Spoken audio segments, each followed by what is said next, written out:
या बातमीपत्राचे प्रायोजक आहेत डॉक्टर स्मिथ व डॉक्टर श्रद्धा पवार यांचे सिद्धी स्किन हेअर कॉस्मेटिक क्लिनिक व लेझर सेंटर। आमच्याकडे सर्व त्वचा रोग, केसांच्या समस्या यावर योग्य निदान व उपचार केले जातील। त्वचेवरील शस्त्रक्रियांसह आधुनिक सुविधांमध्ये hair removal, tattoo removal, CO2 laser, चेहऱ्यांवरील खड्ड्यांसाठी MNRF लेझर, पांढऱ्या डागांसाठी लाईट थेरपी यासह हायड्राफेशियलची सुविधा उपलब्ध। आमचा पत्ता सिद्धी स्किन क्लिनिक, पहिला मजला, उत्तमराव शिंदे पाटील प्लाझा, स्वामी समर्थ केंद्राजवळ, पारेगाव रोड, येवला।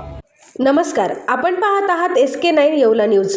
जिल्हा परिषद शाळेच्या बनावट कागदपत्रांच्या आधारे विक्री प्रकरणी तणाव, रस्ता रोको आंदोलन करण्यात आले। नाशिकच्या निफाड तालुक्यातील विंचूर येथे 100 वर्ष जुनी जिल्हा परिषद शाळा बनावट कागदपत्रांच्या आधारे परस्पर विक्री केल्याच्या प्रकारामुळे परिसरात तणाव निर्माण झाला आहे। गुजरात राज्यात तयार केलेल्या मुखत्यारपत्राच्या माध्यमातून विंचूर येथील शाळेची बनावट कागदपत्रांच्या आधारे विक्री झाल्याचा दावा करण्यात आला असून संबंधित खरेदीदाराने शाळेच्या जागेवर सोयाबीन पिकाची लागवड केल्याची नोंद शासन दरबारी केल्याची माहिती समोर आली आहे। या प्रकाराविरोधात शाळेचे विद्यार्थी, पालक आणि स्थानिक नागरिक आक्रमक झाले असून नाशिक छत्रपती संभाजीनगर राज्य मार्गावर गेल्या 2 तासापासून रास्ता रोको आंदोलन सुरू आहे। शाळा आमच्या हक्काची, नाही कोणाच्या बापाची अशा घोषणांनी परिसर दणाणून सोडले असून शाळेची नोंद रद्द होईपर्यंत आंदोलन मागे घेणार नसल्याची भूमिका आंदोलनकर्त्यांनी घेतली आहे। दरम्यान मंत्री छगन भुजबळ यांनी या प्रकरणाची दखल घेत जिल्हाधिकारी आणि प्रांत अधिकाऱ्यांना संबंधित नोंद रद्द करण्याचे आदेश दिले। तसेच त्यांनी आंदोलनकर्त्यांशी दूरध्वनीद्वारे संवाद साधला। भुजबळ यांच्या हस्तक्षेपानंतर जिल्हा परिषद शाळेतील विद्यार्थ्यांना आंदोलनातून परत शाळेत पाठवण्यात आले। मात्र संबंधित नोंद अधिकृतरित्या रद्द होत नाही तोपर्यंत रस्त्यावरून हटणार नसल्याचा निर्णय आंदोलनकर्त्यांनी कायम ठेवल्याने तणावाचे वातावरण निर्माण झाले आहे। या आंदोलनामुळे नाशिक छत्रपती संभाजीनगर राज्य मार्गावर वाहनांच्या 2 किलोमीटर लांब रांगा लागल्या आहेत। SK9 येवला न्यूजसाठी ब्युरो रिपोर्ट, विंचूर। नेमका काल आम्ही आमच्या निदर्शनास आले का या शाळेची बेकायदेशीर यांनी खरेदी केलेली आहे।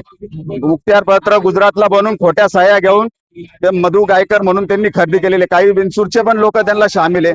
तर ही खरेदी रद्द व्हावा। ही शाळा 100 वर्षापासून आम्ही शिकतोय, आमचे पोरं शिकताय, गोरगरिबांचे पोरं शिकताय। हे गरिबांच्या पोरांना अन्याय करताय, डायरेक्ट पैशाचा काही पण उत्मात करताय। आमचं शासनाला एकच म्हणणं आहे का ती आजच्या आज ती खरेदी रद्द करावा आणि ज्या लोकांनी बेकायदेशीर करेल त्यांच्यावर गुन्हे दाखल करावा हीच विनंती करतो आम्ही गावकऱ्याच्या वतीने। जोपर्यंत ती खरेदी रद्द होत नाही तोपर्यंत आम्ही इथून रस्त्यावरून उठणार नाही। आज तुम्हाला माहितच असेल की तुम्ही इथे का जमलेले आहात। माझ्या शाळेचे नाव जिल्हा परिषद प्राथमिक शाळा विंचूर। ही शाळा आपल्या गावातील गोरगरीब व होतकरू विद्यार्थ्यांच्या शिक्षणाचा मजबूत पाया आहे। या शाळेचे संपूर्ण क्षेत्रफळाचा गट नंबर 627 खरेदीकर श्री मधुकर रामचंद्र गायकर। मी सांगू इच्छिते की ही केवळ ही शाळेची जमीन नसून आपल्या गावातील शेकडो विद्यार्थ्यांच्या शिक्षणाचा हक्क आणि उज्ज्वल भविष्याशी निगडीत असलेला अत्यंत संवेदनशील प्रश्न आहे। गावाच्या विकासाबरोबरच शिक्षणाचे पवित्र स्थान अपघटित शहाणे ही आपली सामूहिक जबाबदारी आहे आणि मी प्रयत्न करते, तुम्ही पण करा। या बातमीपत्राचे प्रायोजक आहेत डॉक्टर साताळकर यांचा दातांचा दवाखाना, दंतरोग व मुखरोगावरील उपचार व निदानाचे एकमेव ठिकाण। Root canal, digital X ray, smiling designing, वेडेवाकडे दात सरळ करणे, मशीनद्वारे दात साफ करणे, लहान मुलांच्या दातावरील सर्व उपचार, आधुनिक सुविधा उपलब्ध। आजच भेट द्या।